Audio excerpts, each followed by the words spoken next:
वासुदेवाय। ॐ नमो भगवते वासुदेवाय। ॐ नमो भगवते वासुदेवाय। ॐ नमो भगवते वासुदेवाय। ॐ नमो भगवते वासुदेवाय। ॐ नमो भगवते वासुदेवाय।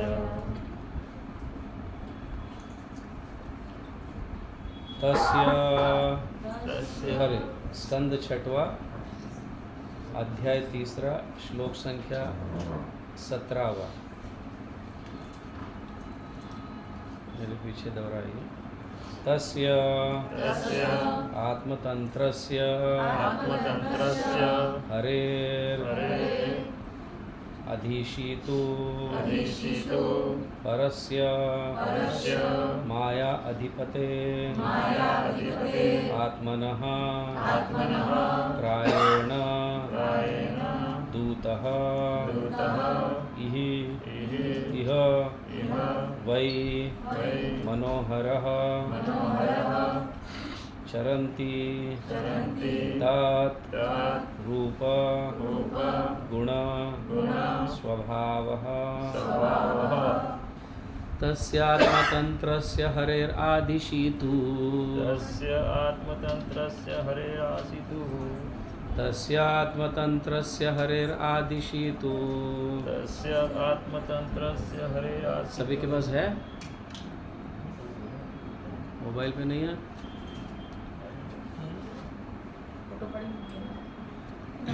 परस्य मायाधिपतेर्महात्मनः परस्य मायाधिपतेर्महात्मनः प्रायेण दूत इह वै मनोहरस्। बोलिए। प्रायेण दूत इह वै मनोहरः। प्रायेण दूत इह वै मनोहरस्। प्रायेण दूत इह वै मनोहरः। चरन्ति तद्रूपगुणस्वभावः। चरन्ति तदुपगुणस्वभावः। तस्यात्मतन्त्रस्य हरेरादिशीतु तस्य आत्मतन्त्रस्य हरेराशितुः। परस्य मायाधिपतेर्महात्मनः परस्य मायाधिपतेर्महात्मनः। प्रायेण दूत इह वै मनोहरस्। प्रायेण दूत इह वै मनोहरः। चरन्ति तद्रूपगुणस्वभावः। चरन्ति तदुपगुणस्वभावः। तस्य उसका आत्मतंत्रस्य आत्मनिर्भर किसी अन्य व्यक्ति पर आश्रित नहीं। किसी अन्य व्यक्ति पर आश्रित नहीं। पूर्ण पुरुषोत्तम हरे पूर्ण पुरुषोत्तम भगवान का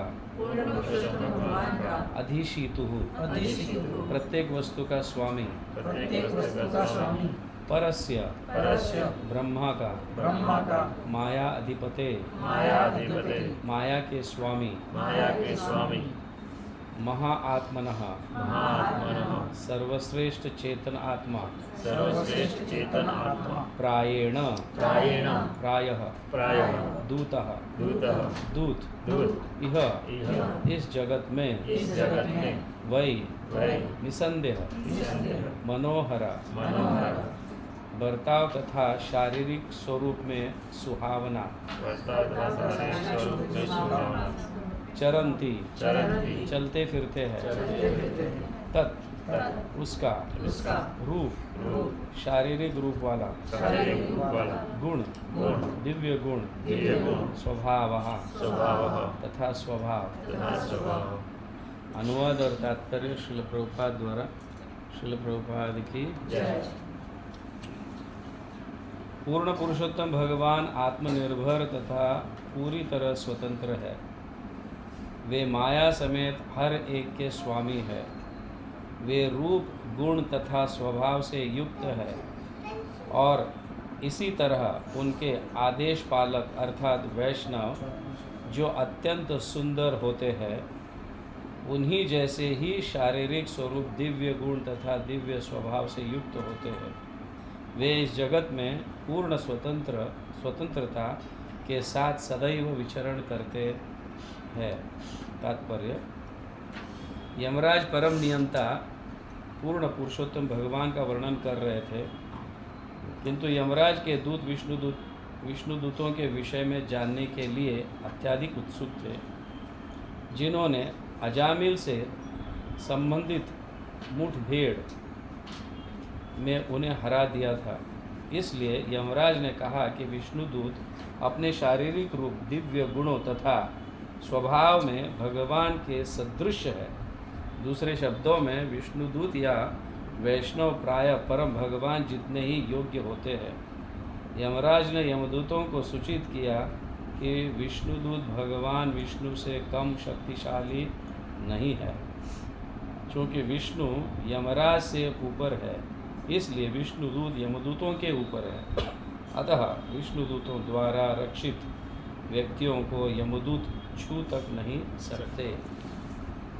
ओम अज्ञानतिमिरान्धस्य ज्ञानाञ्जनशलाकया चक्षुरुन्मीलितं येन तस्मै श्रीगुरवे नमः। नमो ओम विष्णुपादाय कृष्णप्रेष्ठाय भूतले श्रीमते भक्तिवेदांत स्वामिनिधि नामिने। नमस्ते सरस्वती देवे गौरवाणी प्रचारिणे निर्विशेष शून्यवादी पाश्चात्य देशतारिणे। जय श्री कृष्ण चैतन्य प्रभु नित्यानंद श्री विश्वासादि गौर भक्त वृंद। हरे कृष्णा कृष्णा कृष्णा हरे हरे, हरे राम राम राम हरे हरे। हरे कृष्णा कृष्णा कृष्णा हरे हरे, हरे राम राम राम हरे हरे। हरे कृष्णा कृष्णा कृष्णा हरे हरे, हरे राम राम राम हरे हरे। तो ये संवाद किनके साथ हो रहा है? संवाद यमदूतों का यमराज के साथ संवाद हो रहा है। और यहाँ प्रभुपाद बताते हैं कि यमदूत विष्णुदूतों की या विष्णु की महिमा जानना चाहते हैं।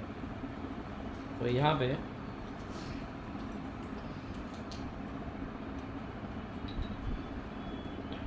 अस्यात्म तंत्रस्य मतलब भगवान पूर्ण स्वतंत्र है, आत्मतंत्र है। भगवान स्वतंत्र है मतलब आत्मतंत्र है, किस पर निर्भर नहीं है। तो यहाँ पे भगवान कर्म से लेकर समय से लेकर सभी को कंट्रोल करते हैं, समझ गए? सभी को कंट्रोल करते हैं। जैसे भगवद गीता में भगवान कहते हैं कि मया अध्यक्षण प्रकृति श्वेते चराचर, ठीक है। तो यहाँ पे भगवान सुप्रीम कंट्रोलर है। ये विष्णुदूत यमराज यमदूतों को बता रहे कि मेरे से ऊपर भी कोई है।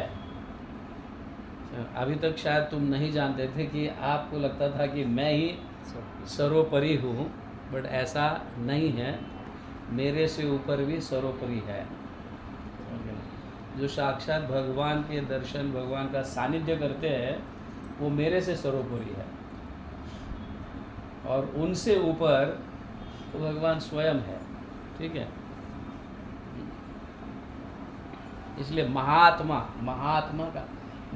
यहाँ पे भगवान को संबोधित करके कहा गया और विष्णु दूतों को संबोधित करके कहा गया, क्योंकि विष्णु दूत जो है हर हमेशा भगवान का सानिध्य प्राप्त करने के कारण या भगवान का संग करने के कारण स्वाभाविक है भगवान के सारे गुण उनमें उतर आएंगे।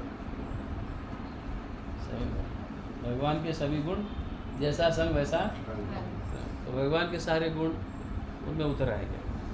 और ऐसे भी तो भगवान के जैसे ही लगते हैं विष्णुदूत भी।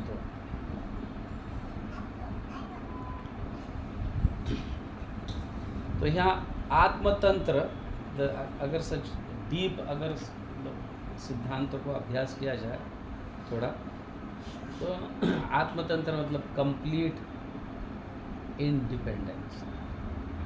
भगवान किसी पर डिपेंडेंट नहीं है, लेकिन हम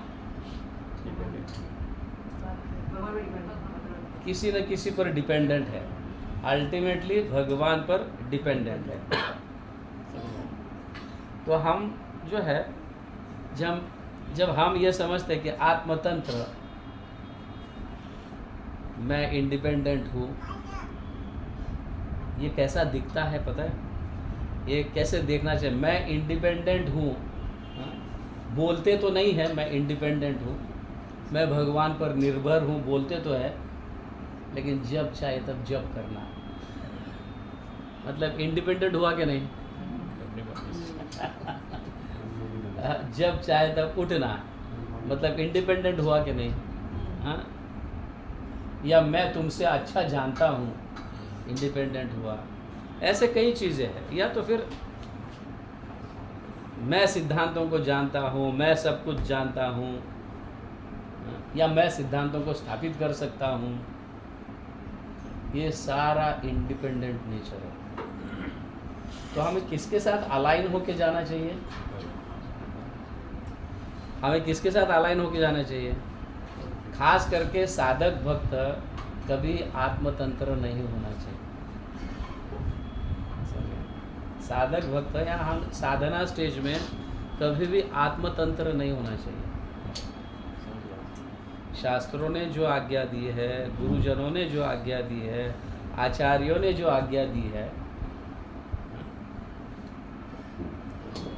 तभी जब हम डिपेंडेंट रहते हैं शास्त्रों पर, भगवान पर, गुरुजनों पर, सही में एक्चुअली वो इंडिपेंडेंट है। वही सही हमें इंडिपेंडेंट करता है। नहीं तो हर हमेशा हमें लाइफ लॉन्ग, मतलब इस भौतिक जगत में तो हमें डिपेंडेंट ही रहना पड़ता है।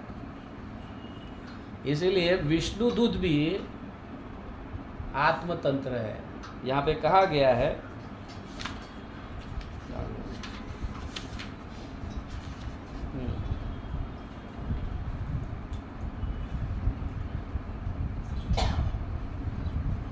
चरंती, चरंती मतलब जहाँ चाहिए वहाँ जा सकते हैं। चरंती का यहाँ पे क्या वर्ड दिया है? चलते फिरते हैं, एक जगह बैठे नहीं रहते हैं, चलते फिरते रहते हैं। और किस हेतु चलते फिरते रहते हैं? औरों के उद्धार के लिए। समझ गए ना? जैसे उदाहरण के लिए प्रभुपाद जी चलते फिरते थे, समझ गए ना? औरों के हित के लिए अपने परिवार को छोड़ा, वृंदावन को तक छोड़ा, बाहर गए। और वो अरे देखें, आत्मतंत्र उन्होंने नहीं दिखाया, समझ गए? उन्होंने अपने गुरु का आदेश का पालन किया, इसलिए वो कहीं पे भी चल सकते हैं, फिर सकते हैं। जब तक हम गुरुजनों के आदेश का पालन नहीं करते, तब तक हम स्वतंत्र नहीं हैं। तो आज्ञाओं के माध्यम से स्वतंत्रता बहुत स्वाभाविक है। किसी ने आज्ञा दी है तो वो आज्ञा का पालन करते करते नेचुरली कहीं स्वतंत्रता आ जाती है, बट वो स्वतंत्रता निर्भर है ऊपर के आदेशों पर। समझ गए? ऊपर के आदेशों पर। जैसे अगर उदाहरण देखा जाए तो प्रभुपाद के गुरु ने, मतलब भक्ति सिद्धांत महाराज ने 2 आदेश दिए थे, बट 2 का आदेश का पालन करते करते कितने सारे चीज़ें प्राप्त हुई है कि नहीं? ऐसा तो नहीं है कि मेरे गुरु ने मुझे 2 ही आदेश दिए हैं और मैं सिर्फ 2 ही आदेश का पालन करूँगा बस, बाकी मंदिर बनाने के लिए मेरे गुरु ने कुछ कहा नहीं है। समझ गया ना? ये करने के लिए कुछ नहीं कहा, वो करने के लिए कुछ नहीं कहा। उसके अंदर क्या है? तो बेसिक 2 प्रिंसिपल्स जो है उसके अंदर ये सारा चीज़ आ गया। गुरु का आदेश था पाश्चात्य देश में जाके प्रचार करो, तो प्रचार करने के लिए मंदिरों की स्थापना करना अनिवार्य है, क्यों नहीं? तो प्रचार कैसे करेंगे? कोई तो एक स्टेबल प्लेस होना चाहिए। इसलिए प्रभुपाद ने मंदिरों को मंदिर नहीं कहा, क्या कहा? इंस्टीट्यूशंस कहा। समझ गया है कि नहीं? तो उनके गुरु ने इंस्टीट्यूट्स खोलने की आदेश नहीं दी है, गौशाला खोलने की आदेश नहीं दी है। आप समझ रहे ना? तो आदेश, जब कुछ बेस आदेश होता है तो उसको पूर्ति करने के लिए नेचुरली स्वतंत्रता आ जाती है। समझ गए? जैसे विष्णु की या नारायण का आदेश है विष्णु दूतों को कि जो मतलब सभी पतित जीवों को मेरे पास लेके आओ, तो फिर वो आदेश का पालन करने के लिए वो स्वतंत्रता होती है कि नहीं? तो कहने का तात्पर्य है कि भगवान स्वतंत्र है, आत्मतंत्र है, तस्यात्मतंत्र, आत्मतंत्र है। तो नेचुरली भगवान के आदेश का पालन करते करते भी स्वतंत्रता, आत्मतंत्र प्राप्त होती है, जैसे विष्णु दूतों को प्राप्त हुआ। समझ गए? इसलिए जब हम साधकों को, जब गुरुजनों का या आचार्यों का आदेश होता है कि हमें 16 माला जप करना चाहिए, ग्रंथों का वितरण करना चाहिए, या वॉटेवर जो भी है,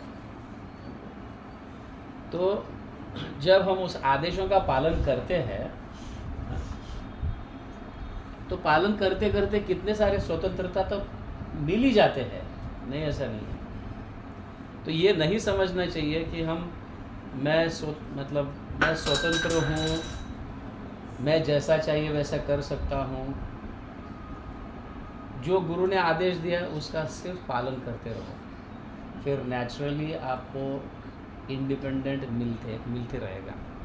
भगवान वो सारी सुविधा करते रहते हैं। तो ये एक विनम्रता का गुण है, मेरे गुरु का आदेश का मुझे पालन करना है। ये विनम्रता से ही स्वतंत्रता आ जाती है। तो विनम्रता जहाँ पे नहीं है और वहाँ पे स्वतंत्रता प्रदर्शन करने का प्रयास करते हैं, तो फिर वो बंधा जाता है वो व्यक्ति। समझिए, इससे हम साधकों को ये सीखना चाहिए। तो आगे यहाँ कहा गया है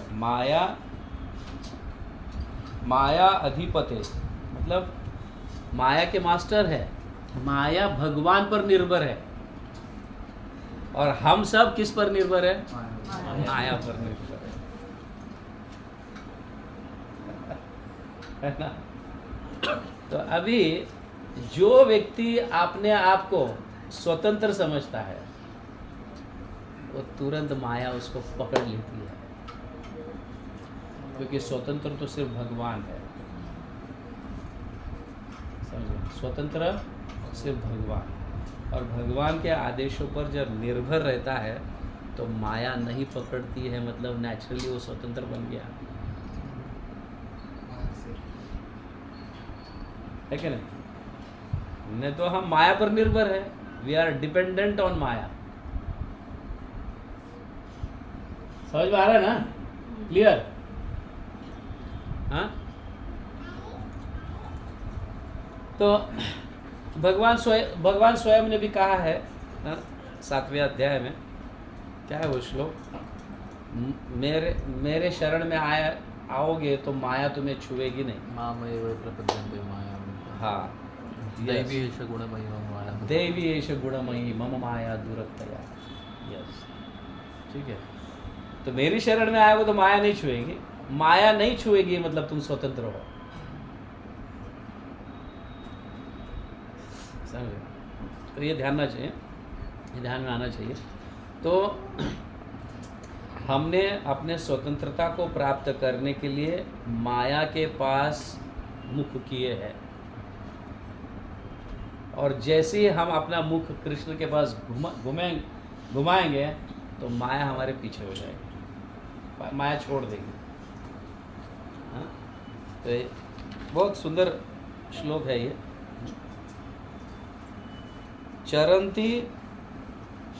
चरंती तद रूप गुण स्वभाव, ये मायावादियों को क्लियरली डिफीट करता है।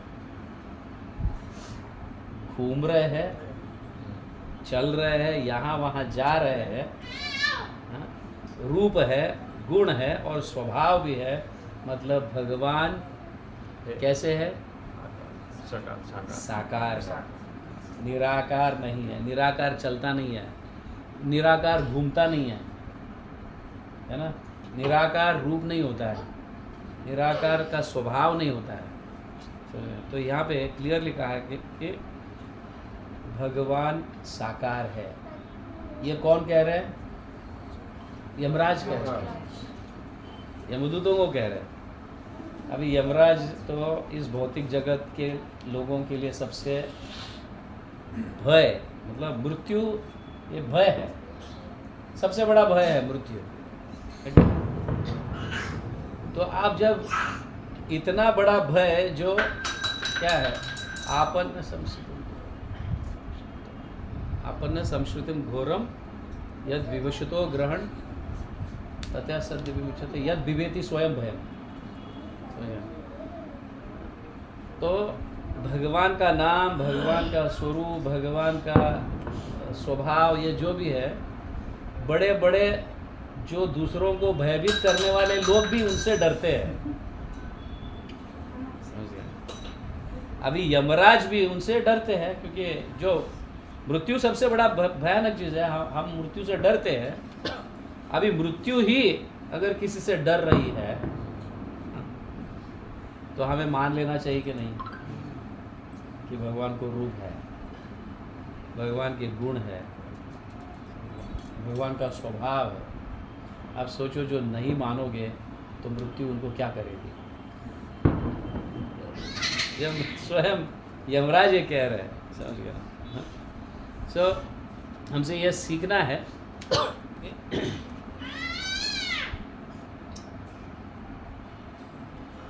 तो साधकों को जो है, खास करके जो भक्त है, वैष्णव या जो भी है, कभी भी निराकारवादियों का या मतलब मायावादियों का संग नहीं करना चाहिए। ऐसा कहा गया, नहीं करना चाहिए। क्योंकि जब हम कभी कभी ऐसा संग करते हैं तो हमारी साधना में भी हम उसके ऊपर मेडिटेट करते रहते हैं। समझ गया? जब साधना कर रहे हैं तो ज़्यादातर ऑफकोर्स हमें पता है कि भगवान ब्रह्म भी है, समझ गया? भगवान का तेज है, वो निराकार है, ये भी है। जब हम मायावादियों का संग करते हैं तो हम ये भी मानने लगते हैं कि हाँ, भगवान ब्रह्म भी है, निराकार भी है। पर हमारा ज़्यादातर जब करते समय फोकस इसके ऊपर ज़्यादा जाता है।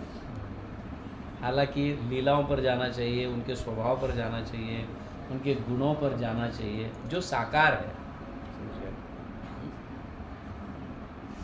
तो जब हम साकार रूप में भगवान के साकार स्वरूप का हम ध्यान करते हैं, जब करते हैं, साधना करते समय हमारा हृदय पिघलने लगता है। भगवान की लीलाएं इतने आकर्षित है कि हमारा हृदय पवित्र होने लगता है। समझिए? तो तात्पर्य कहने का ये है, तो जैसे हम भगवान का स्मरण करते हैं, यहाँ पे चरंती तद्रूप गुण स्वभाव, तो जैसे भगवान का संग करते करते करते विष्णु दूतों को भी उनके जैसा ही स्वरूप प्राप्त हुआ है, तो हम भी साधना करते समय ऐसे भगवान का स्मरण करते रहने से हमें भी ऐसा स्वरूप प्राप्त होता है, या उनके लीला में प्रवेश प्राप्त होता है। ये सारी चीज़ें प्राप्त होती है। समझ गए? तो अगर हमारा समय मायावादियों के साथ संग कर हाँ, तो बीच में ब्रह्म का भी स्मरण करने लगते हैं, तो फिर क्या? तो जो समय हमें मतलब किसी फॉर्चुनेट मतलब सद्भाग्य से हम गौड़ीय वैष्णवज है, हम मतलब भक्ति हमें एक अलग प्रकार की चैतन्य महाप्रभु ने प्रेममय भक्ति दिए है, जो इतना सरल नहीं है, तो हम अपना समय क्यों गंवाएं? साधना करते समय भगवान के लीलाओं का स्मरण करने से हम एक्चुअली हायर, अगर देखा जाए, मैं कभी कभी ये बताते रहता हूँ, स्वप्रियणाम, ये बताए चर्चा हुई है ना, स्वप्रियणाम चर्चा हुई है, कुछ भक्त लोग जानते समझे। स्वप्रियनाम एवं व्रत स्वप्रियणाम चिंत्या, एवं व्रत स्वप्रियणाम चिंत्या जातानुराग धृतचित्त उच्चै हसति अथा रोदिति रौति गायति नृत्य बाह्य लोकः। मतलब जब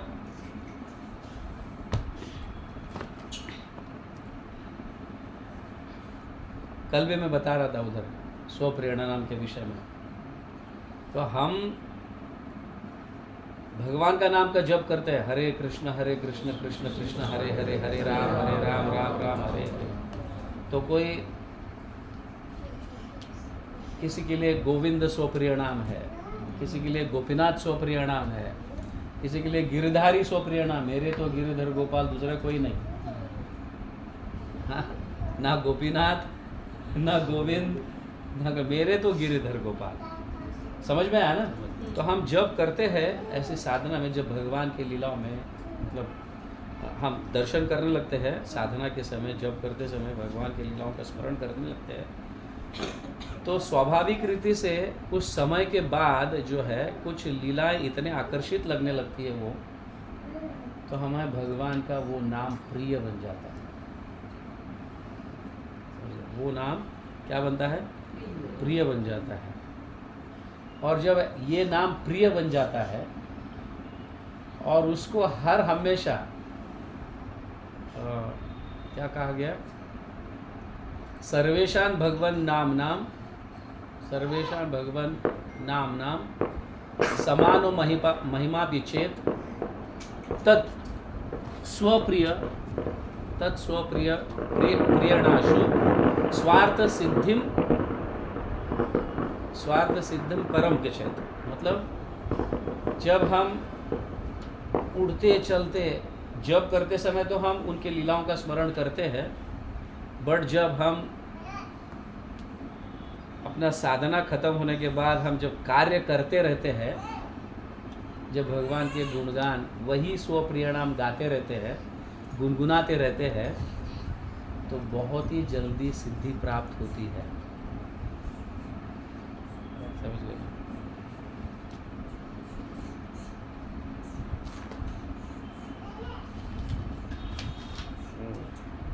सर्वेशां भगवन नाम नाम समानो महिमा पीछे तथापि स्वप्रियणाशु स्वार्थ सिद्धि सुखम भवेत्। बड़े आराम से सुख से वो सिद्धि प्राप्त होती है जो आप साधना करते समय या स्वप्रियणाम कि मेरे तो यही है, तो बहुत आराम से सुखम भवेत् प्राप्त होता है। क्या करने से? सर्वार्थ शक्ति युक्त से देवदेवस्य चक्रिणा यथा अभिरोचितम नाम, आपकी अभिरुचि जिस नाम में है उसको क्या करें? तत्सर्वार्थेषु कार्यात्, जो जो कार्य करते हैं, जो जो कार्य कहीं पे भी, कुकिंग करते समय कहो, चलते समय कहो, वॉकिंग करते समय कहो, ऑफिस करते, कहीं पे भी स्वप्रिय नाम, मुझे जो रुचि, जिस नाम में रुचि उस नाम का हम सदैव गुणगान गाते रहते हैं या भजन गाते हैं उस नाम से संबंधित। तत्सर्वार्थेषु कीर्तयात्, तो होता क्या? स्वार्थ सिद्धि सुखम भवेत्, बड़े आराम से उस लीला में प्रवेश मिलता है, या फिर बहुत जल्दी सिद्धि को, मतलब आपकी जो मनोकामना है वो पूर्ति बहुत जल्दी और आराम से, सुखम भवेत्, आराम से, कष्ट नहीं होगा। लेकिन उसके कुछ प्रोसेस है, ये करते रहना चाहिए। तो उसी तरह से मतलब यहाँ पे ये कहा गया है कि चरंती तद गुण स्वभाव। तो होता क्या है कि मतलब विष्णुदूत जहाँ जाए वहाँ जहाँ चाहिए वहाँ पे जा सकते हैं, स्वतंत्र है। ओके, क्योंकि उनके पास भी भगवान का स्वभाव, गुण, हाँ, ये सारे उन्हें प्राप्त हुए। इस तरह से उन्हें स्वतंत्रता मिली है। तो शुरुआत में एक साधक को ऐसा लगता है कि मैं निर्भर हूँ, मैं डिपेंडेंट हूँ, शुरुआत को लगता है। बट धीरे धीरे जैसे जैसे वो भक्ति में प्रगति करता है, वो नेचुरली स्वतंत्र बन जाता है। क्योंकि वो माया से, मतलब माया दूर भागती है, भाई इसको पकड़ कर कुछ मतलब नहीं है, क्योंकि मेरे पास वो देखता ही नहीं है। वो सिर्फ भगवान के पास ही मुख किया है, मेरे पास वो करता ही है। तो ये बहुत ज़रूरी है। तो हमारे मतलब हमें ये सीखना ज़रूरी है कि हम जब चाहे तब जप करते हैं, जब चाहे तब उठते हैं, ये करते हैं, तो स्वतंत्रता नहीं होनी चाहिए। हमारे आदेश, गुरुजनों ने जो आदेश दिए, उस आदेश का पालन करते करते ही ऑटोमेटिकली ये सारा चीज़ आते जाएगा। लेकिन पहले हमें इन आदेशों का पालन करना चाहिए। ठीक है। और यहाँ पे कहा गया मनोहर भी कहा गया, प्रायण दूत यह वही मनोहर। मनोहर मतलब बड़े सुंदर, स्वाभाविक रहते हैं। यहाँ सौंदर्य का स्पष्टीकरण सिर्फ रूप से नहीं है, समझ गया ना। हमारा बोलना, भाषा सुंदर होना चाहिए, फियरलेस होना चाहिए, समझ गया ना। तो कहीं ऐसा मतलब दया भाव होना चाहिए दूसरों के प्रति, और स्टडीनेस, ऐसे कई गुण हैं जो सौंदर्य को प्रकट करता है। अंतर सौंदर्य, बाह्य सौंदर्य तो होता ही है, लेकिन भगवान के आदेशों का पालन करने से, भगवान के भक्तों का संग करने से अंतर सौंदर्य भी बढ़ने लगता है। अंतर सौंदर्य मतलब पूर्ण रूप से चेंज हो जाता है उसका स्वभाव, दयालु होता है, किसी के प्रति दया दिखाता है, समझ गया ना। फिर मीठी बोल होती है। ऐसे कई गुण हैं भक्तों के, 26 गुण, भक्तों के 26 गुण हैं। तो भक्तों का संग करने से धीरे धीरे ये सारे चीज़ प्राप्त होने लगते हैं। तो हमें ये ध्यान रखना चाहिए कि जब हम करते हैं तो ये सोचते रहो, जब ख़त्म होने के बाद मेरे स्वभाव में कुछ बदल हुआ क्या। नहीं तो हम कैसे जप कर रहे हैं, निराकार जप कर रहे हैं, जिसका कोई ना रूप है, ना स्वभाव है, ना कुछ है। जप करने के लिए कर रहे हैं, एक ड्यूटी बोलकर कर रहे हैं, समझ गया ना। गुरु महाराज ने आदेश दिया है, करना है, ड्यूटी बोलकर। एफेक्शन जो है जप के प्रति या नाम के प्रति जो है, कुछ लगाव उत्पन्न नहीं हो रहा है, तो प्रेम कैसे प्राप्त होगा, समझ, प्रेम कैसे प्राप्त होगा। तो खास करके यहाँ पे तद रूप गुण स्वभाव इसलिए कहा जा रहा है, तो उनके जैसा ही स्वभाव विष्णु दूतों का हुआ है, क्योंकि हर हमेशा संग करते हैं, उनकी सुनते हैं, उनकी ये करते हैं, वो करते हैं।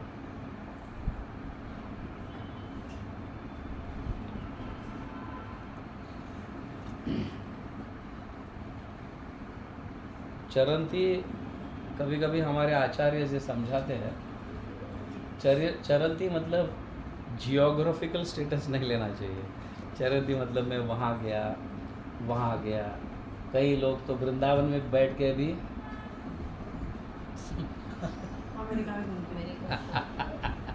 अमेरिका में घूमते हैं। कुछ लोग घर पे बैठकर भी वृंदावन में रहते हैं, समझो। तो डीप लेवल अगर चरंती देखा जाए, अगर अंदर से देखा जाए चरंती, तो फिर सचमुच ऐसा तो मन जो है भटकता नहीं है। तो वो यहाँ भी रहेगा तो वृंदावन का स्मरण करेगा, वृंदावन में भी रहेगा तो वृंदावन का स्मरण करेगा।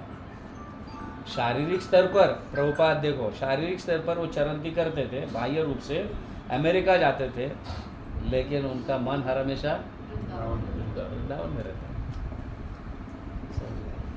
तो इसका मतलब है, तो चरंती मतलब घूमना फिरना सिर्फ भगवान के प्रचार हेतु। जब हम भगवान का प्रचार करते हैं तो हम वृंदावन को लेके जा रहे हैं।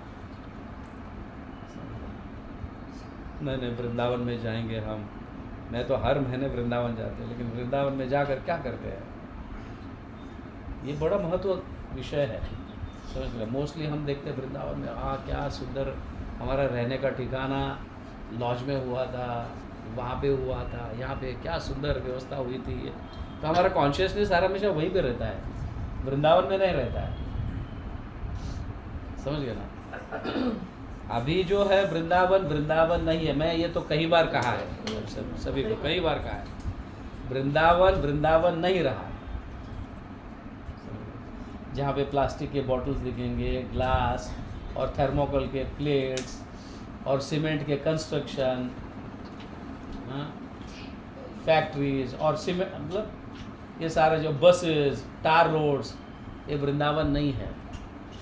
आपको वृंदावन में नहीं मिलेंगे, ये चाहिए तो द्वारका में मिलेंगे तुमको। आध्यात्मिक जगत में भी जाओगे तो द्वारका में भी तुमको रोड्स बीट्स मिलेंगे, अच्छे रथ भी चलते हैं। वृंदावन में सिर्फ गैया चलते हैं। तो आप वृंदावन में जाओगे, हर महीना जाके ये होटल में वो होटल में खाएंगे, गोविंदा में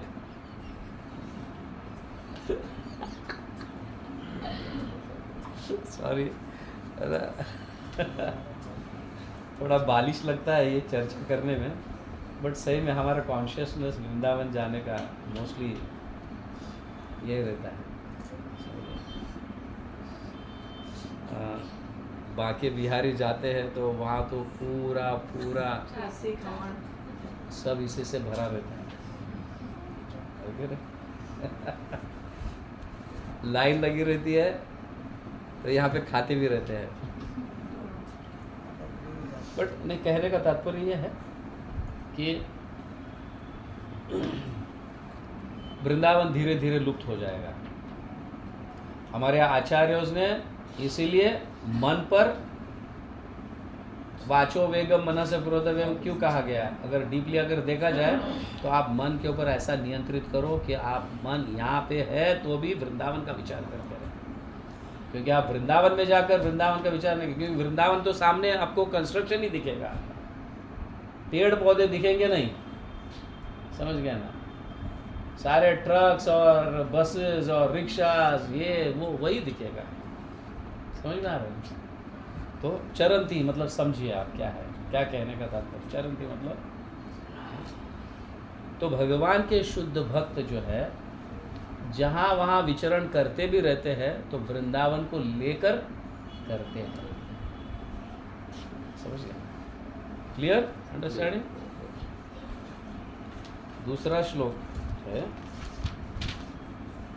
भगवान विष्णु के दूत जिनकी पूजा देवता भी किया करते हैं, विष्णु जैसे ही अद्भुत शारीरिक लक्षणों से युक्त होते हैं और विरले ही दिखाई देते हैं। ये विष्णुदूत भगवत भक्तों की रक्षा उनके शत्रुओं, ईर्ष्यालु व्यक्तियों और मेरे अधिकार क्षेत्र के साथ ही साथ प्रकृति उत्पातों से भी करते हैं।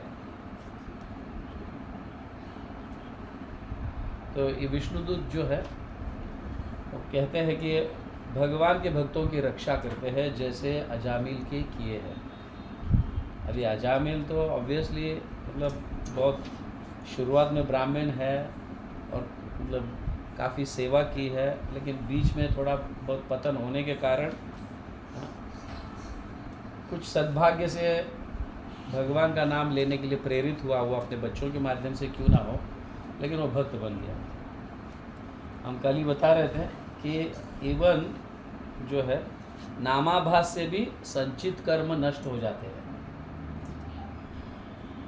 कल बता रहा था नामाभास, परसों गुरुवार को, नामाभास से भी क्या है संचित कर्म नष्ट हो जाते हैं, जैसे अजामिल के हुए।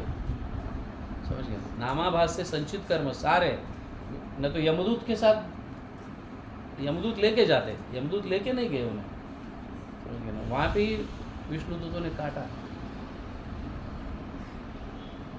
तो यहाँ ये कहा जा रहा है, यहाँ पे अनेक देवी देवताओं की बात हो रही है, समझ गए ना? तो देवी देवता कहो, फिर सिद्धास कहो, इवन ब्रह्मा जी भी जो है, हाँ, शुद्ध भक्ति को जान नहीं पाए। कहने का तात्पर्य यह है, यमराज ये बताते हैं, हाँ, कि भगवान विष्णु के दूत जिनकी पूजा देवता भी किया करते हैं, विष्णु जैसे अद्भुत शारीरिक लक्षणों से युक्त होते हैं और विरले ही दिखाई देते हैं, ये विष्णु दूत भगवत भक्तों की रक्षा उनके शत्रुओं या ईर्ष्यालु, द्वेष वगैरह इनसे वो करते हैं। और ऐसे भी भगवान की व्यवस्था भी बड़ी सुंदर है। कल परसों ही मैं बता रहा था कि दुश्मनों की आवश्यकता है है ना? आप समझ गए ना उस सिद्धांत को, दुश्मनों की आवश्यकता है। क्या करते हैं दुश्मन लोग?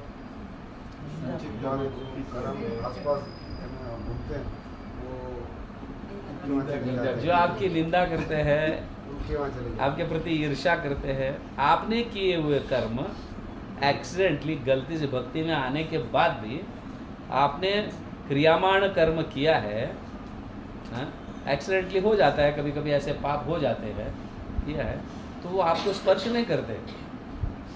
कितना ख्याल रखते हैं भगवान देखो, एक्सीडेंटली किए हुए कर्म आपको स्पर्श नहीं करते, लेकिन आपके आसपास घूमते हैं, आपको छोड़ते नहीं। जैसे ही कहीं से वाइब्रेशन आ गया, निंदा की किसी ने किया, तो उसको रिफ्लेक्ट करके चले जाते हैं, सीधा उसके पास चले जाते हैं जहाँ से वो आवाज़ आया।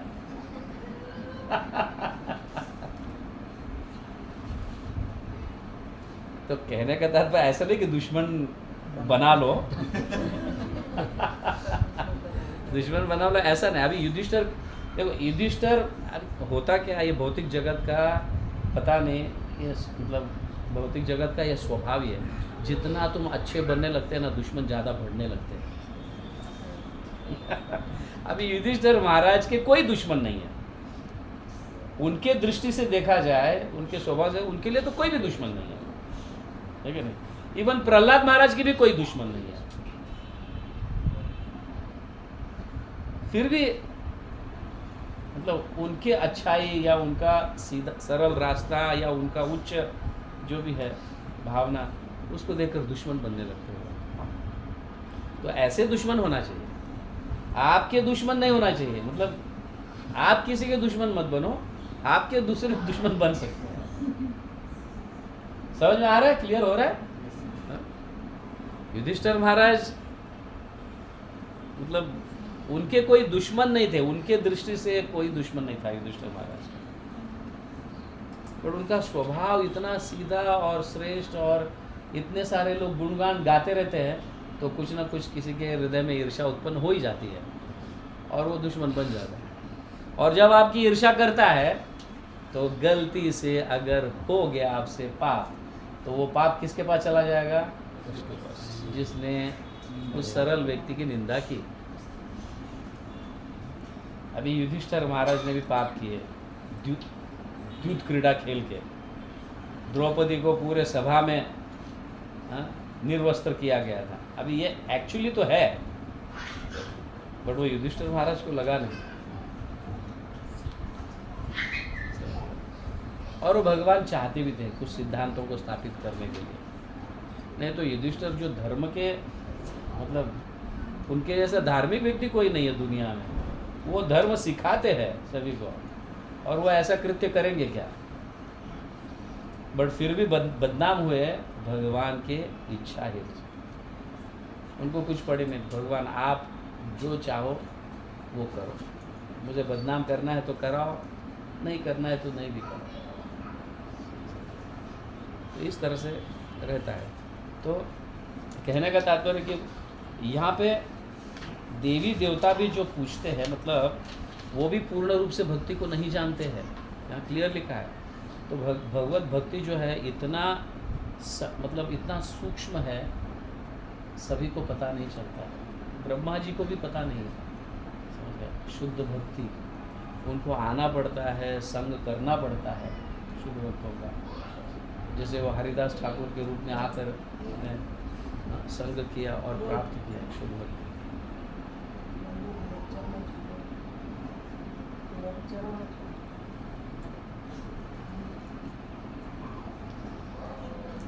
तो यहाँ पे न यान्ति भी कहा गया है।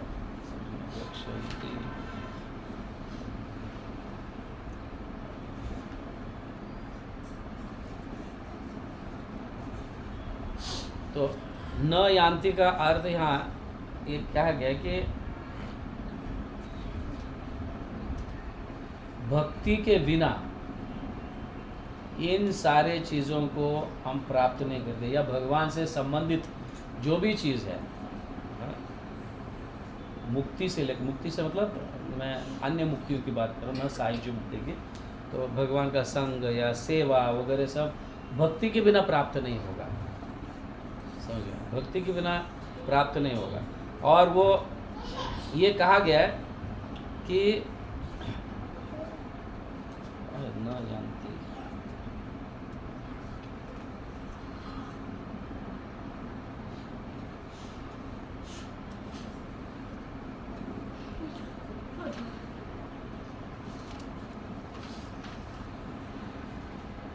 यमराज ने विष्णु दूतों के गुणों का निर्विशेष तो कहने का तात्पर्य यह है, भक्ति आपको विनम्र बनाना चाहिए।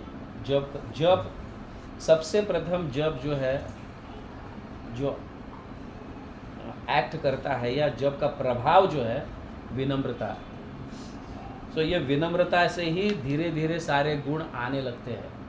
विनम्रता ये दरवाज़ा है सभी अन्य गुणों का प्रवेश करने का। जैसे हम समझते हैं कि मैं सीनियर हूँ, मैं लर्नर्ड हूँ, मैं इतना होशियार हूँ, मैं ये सारे तत्वों को जानता हूँ, मैं फिलॉसफी जानता हूँ और मेरी सेवाएं इतनी बड़ी है, मैं ये करता हूँ, तो समझ लेना कि भक्ति प्रवेश नहीं करेगा।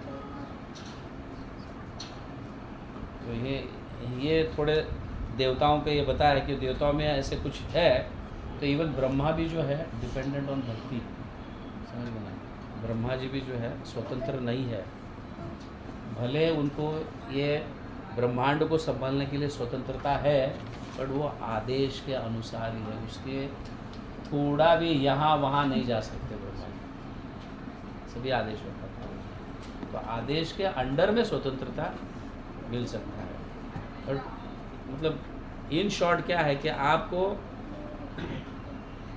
सपोज आपको इसमें रहने का घर दिया गया है, तो वो घर के अंदर तुम जो स्वतंत्रता रहना है, ये रूम में रहो, वो रूम में रहो, वो रूम में रहो, लेकिन घर के बाहर तुम्हारा घर नहीं है। इन शॉर्ट समझ गया ना।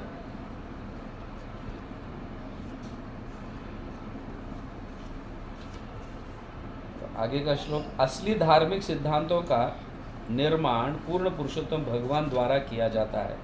पूर्णतया सतोगुणी महान ऋषि तक भी जो सर्वोच्च लोकों में स्थान पाए हुए हैं, वे भी असली धार्मिक सिद्धांतों को सुनिश्चित नहीं कर सकते। न ही देवतागण न सिद्धलोक के नामक ही कर सकते हैं। तो आसुरी सामान्य मनुष्य विद्याधरों तथा चारणों की क्या बात, क्या कहना। भगवान के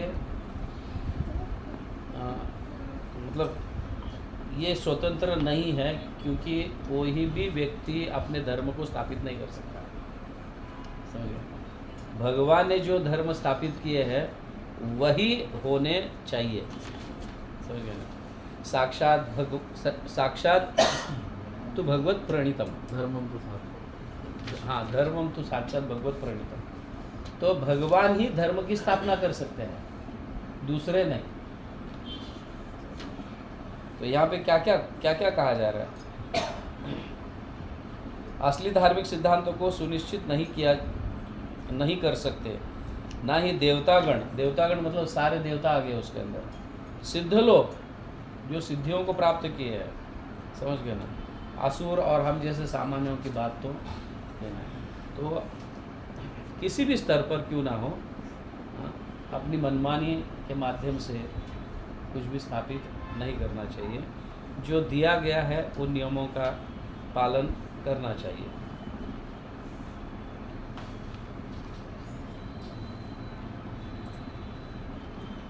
इसलिए यहाँ कहा गया है कि हर हमेशा गुरु परंपरा पर निर्भर रहो।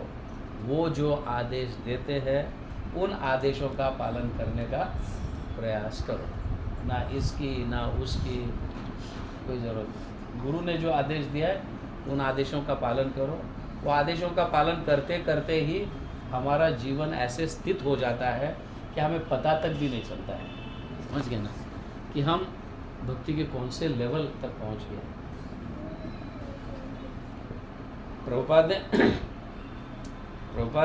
प्रभुपाद को तो मतलब उनके गुरु से तो 2 ही आदेश थे, और ऑफ कोर्स प्रभुपाद ज़्यादा अपने गुरु से मतलब कुछ ऐसा ज़्यादा संग नहीं किए या इतना मिलने का नहीं हुआ। हार्डली 2 या 3 बार भक्ति सिद्धांत महाराज को प्रभुपाद मिले, लेकिन उतने में ही वो अपने गुरु के आदेश को इतना स्ट्रॉन्ग कर लिया। हम 1000 बार मिलते रहते हैं, ये करते हैं, फिर भी हम गुरु के आदेश का पालन नहीं कर सकते। हाँ। तो 2 आदेश जो है कितना सारा नहीं दिया है ना, है कि नहीं? सिर्फ 2 आदेश पूरे दुनिया को झुका दिया। तो आदेश बहुत महत्वपूर्ण है। और कई लोग तो मतलब इवन भक्तों के इसमें भी इतने दुर्भाग्य होते हैं कि उनको आदेश ही नहीं मिलता है, गुरुजनों से आदेश ही नहीं मिलता है। कोई इतने दुर्भाग्य है कि आदेश मिलने पर भी नहीं कर सकते। तो जीवन का परम लक्ष्य ये है कि गुरु हमें कुछ आदेश दे। सभी आचार्य ने यही कहा है, मेरे लिए कुछ आदेश है क्या? सभी ने यही कहा है, क्योंकि उसके बिना जीवन का लक्ष्य प्राप्त नहीं हो सकता। इसलिए मनमानी नहीं करनी चाहिए भक्ति में, खास करके साधक भक्तों को तो नहीं करना चाहिए। हरे कृष्ण। जगत गुरु श्रील प्रभुपाद की जय। ग्रंथराज श्रीमद् भागवतम की जय। गौर प्रेमानंद।